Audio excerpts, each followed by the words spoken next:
So for some therapeutic exercises with that flexor tendon repair at zone 4, essentially what we're going to be doing for that first 3 weeks is passive range of motion within the constraints of the dorsal blocking splint. So that first 3 weeks, essentially with my patient, is we're moving it at the joints that are available there. So it's going to be passive flexion, passive extension of the MCPs, DIPs, and PIPs, all within the constraints of the splint. We obviously don't want to extend past the constraints. As we move in past that 3-week range is when we're going to start doing some active motion. Now, to maintain the integrity of the repair, we're going to be doing passive flexion but active extension. So I'm going to be letting her, I'm going to bring her into that passive flexion, and then I'm going to be letting her slowly begin to extend those fingers there. Because of the reciprocal inhibition of the extensors, we're shutting off the flexors. Now, as we progress into about 4.5 weeks is when we're going to start doing active range of motion with everything. So we're doing active range of motion, flexion, extension. I'm going to take her out of the dorsal blocking splint, and we might be doing some active range of motion of the wrist and the fingers outside of the constraints of the splint. At 6 weeks, we get rid of the splint, and now we're starting to get serious with some stuff here.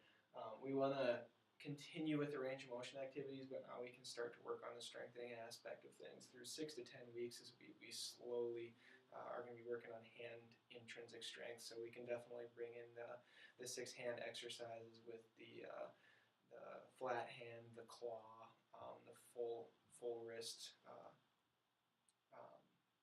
the fist grip, and so on. We definitely would. But one thing I would add additionally to this, once we get rid of that splint, so we get rid of that splint, we're working on the other hand, would be to have some Play-Doh or something squishy. Obviously I don't have that with me at this point in time, so we're going to pretend this is some Play-Doh. This is nice and light. We don't want to overwork our patient and rupture that repair. So essentially what we're going to be doing is some squeezing activities, nice and slow, and we're going to be doing that for 2 minutes at a time, really work on the strength of the hand intrinsics there.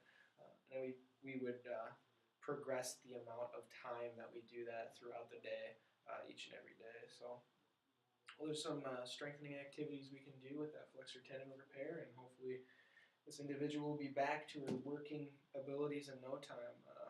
Obviously, after we get past that 10 weeks, we want to incorporate in some of those heavy lifting tools that she's been using at work, like a hammer, screwdriver, even get to the point of using the car jack, which initially ruptured the tendon. So that's where we're at with those exercises.